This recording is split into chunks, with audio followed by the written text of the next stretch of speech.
Welcome to another edition of NC Sports Weekly News. Sailing events are packing the fall calendar. Georgetown and Boston grabbed top honors in Newport at the U.S. Collegiate Nationals for the Lasers. Atlantic Ocean mini-match in the Proto Division as just one Italian battles a fleet of French pros. The Transat Jacques Vabre at the peak of the race as the Mott 70s hit the finish line. Senior correspondent Sébastien Destremaux is on the chase. Strong winds, tight sailing, and drama in Florianopolis, Brazil, as Alinghi wins Act 8, but the Wave Muscat hangs in there for the 2013 world title in the Extreme Sailing Series. NC Sports, plunge into the action.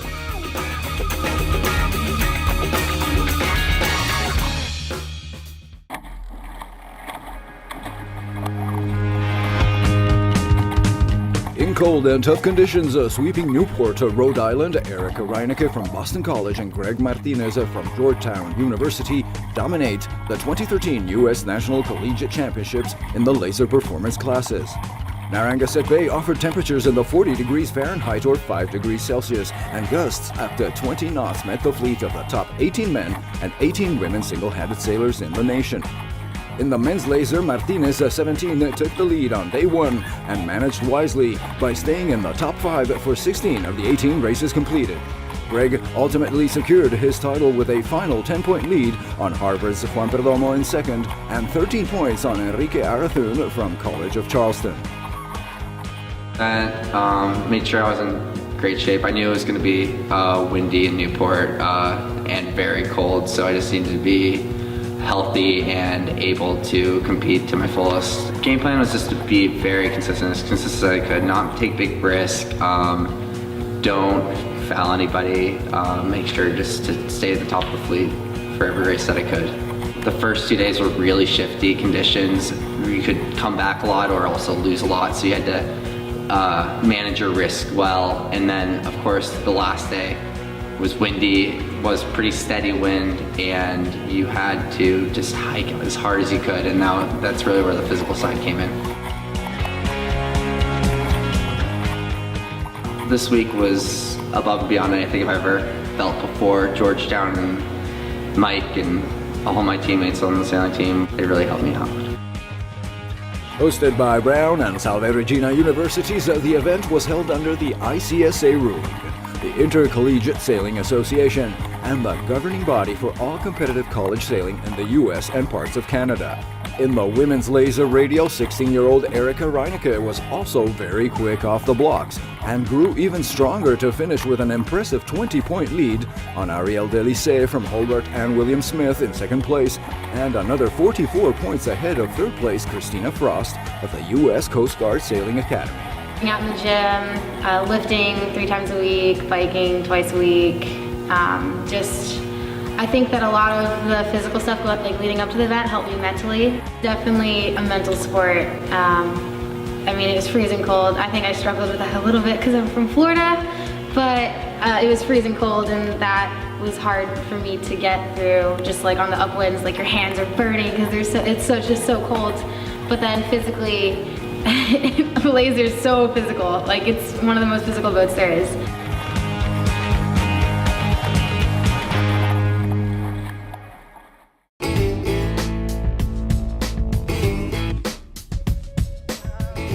Following nearly a month of stop and go, and even a false start as race organizers waited for a decent weather window, the Mini Transat finally left the Spanish port of Sada last week, and it's full-on racing now for the over 80 single-handed competitors on the fantastic Mini 650s.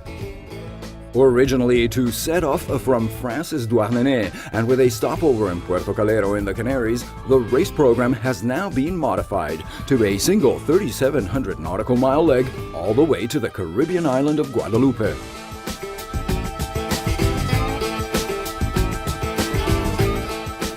With the fleet midway in the Atlantic, this edition has been marked by a captivating three-way match race in the Proto division between Italy's Giancarlo Pedote on the rounded bow Prismian versus the French Bertrand Delesne on teamwork and Benoit Marie on benoitmarie.com.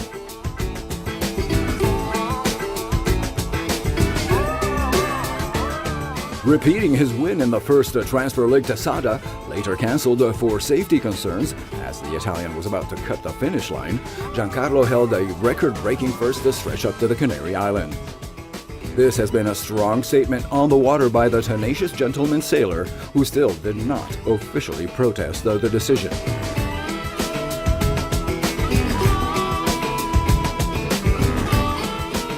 The secret of his success may not just be in the innovative Prismian, the winner of the 2011 Mini Transat. It's all about an old Italian success formula, as he revealed in Sada before the start. Riparto con gli stessi obiettivi, con lo stesso stato interno. I'm starting off with the very same objectives, with the same mindset, and clearly I would like to repeat what was done in the warm-up stage. Some friends in the Naval League, back in Follonica, sent me a big package full of pieces of cheese and prosciutto from our beautiful Tuscany. Il prosciutto della nostra bellissima terra che è la Toscana, con anche dei messaggi scritti, quindi tutto questo sarà sicuramente un valore. There were also some messages, so it's all going to help out on this project. Just like getting a treat from your friend's mother is a plus, so nutrition is surely an important aspect. Una cosa che dà un plus, il cibo è una cosa assolutamente importante.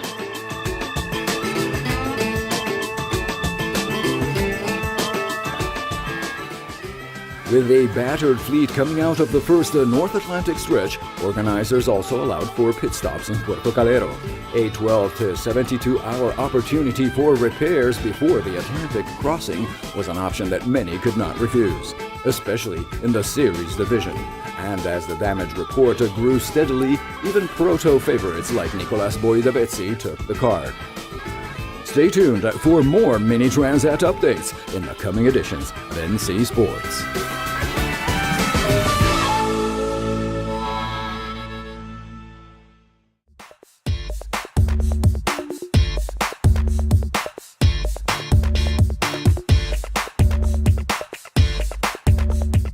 Just to the south of the mini fleet, the double-handed Transat Jacques Vabre is also in full swing on its journey from France to Brazil. Also on a delayed start, the Class 40s are negotiating the light breezes of the doldrums at the equator. The Imoca 60s are already battling it out in the South American coastline, while the two Mod 70 multi-hulls have now finished safely in the port of Itajaí.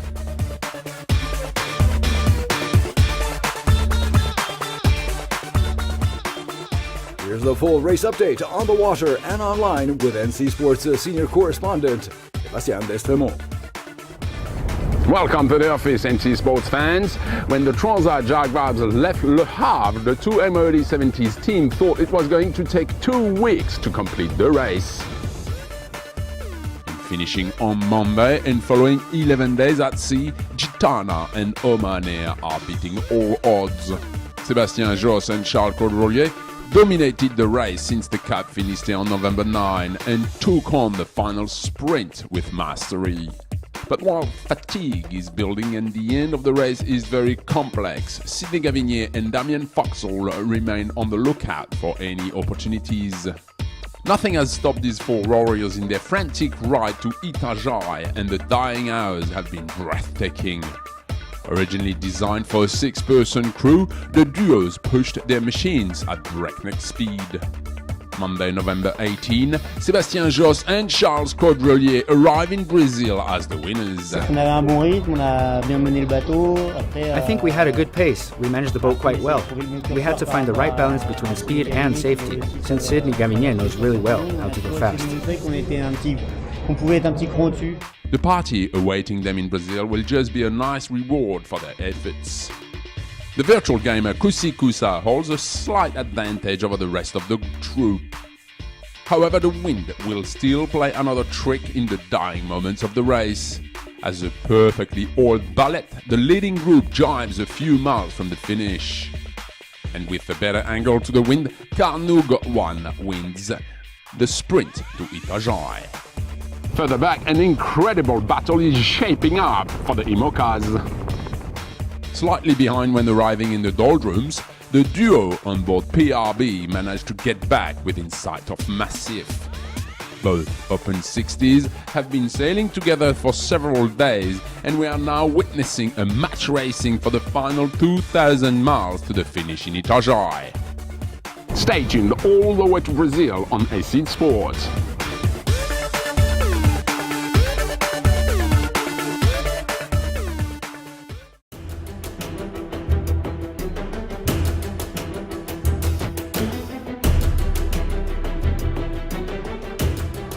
Extremely happy, relieved, needless to say.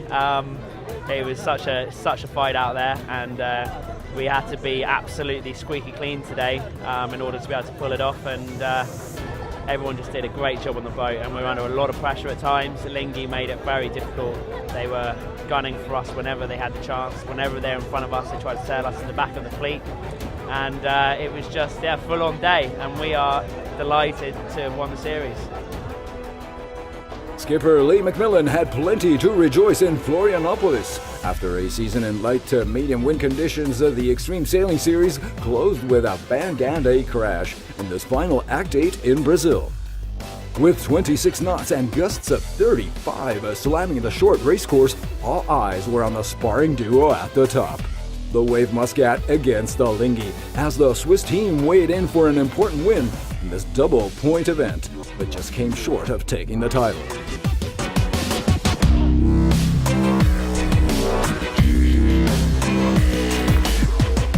However, the battle for the world crown was overshadowed by the dramatic capsize of the Danish SAP Team Catamaran on day 3, race 17. Well, racing downwind and got hit by a pretty big gust, and with the nose just dived in and we weren't able to save the boat, so we just went over. And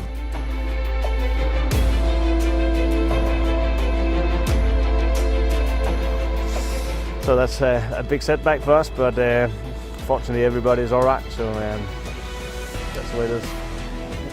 Fortunately, the crew escaped unharmed, and safety teams were on site to provide immediate assistance.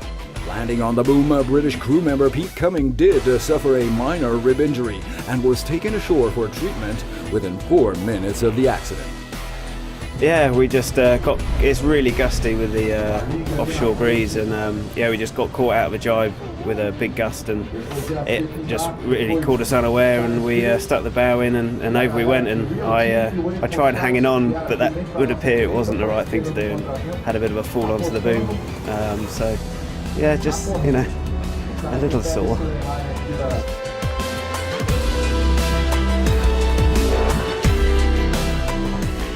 Jump on board the Extreme 40s for a special backstage look at this final and decisive Act 8 of the 2013 season. Stay tuned to Nautical Channel and the upcoming edition of the NC Sports Buzz. Plunge into the action with NC Sports.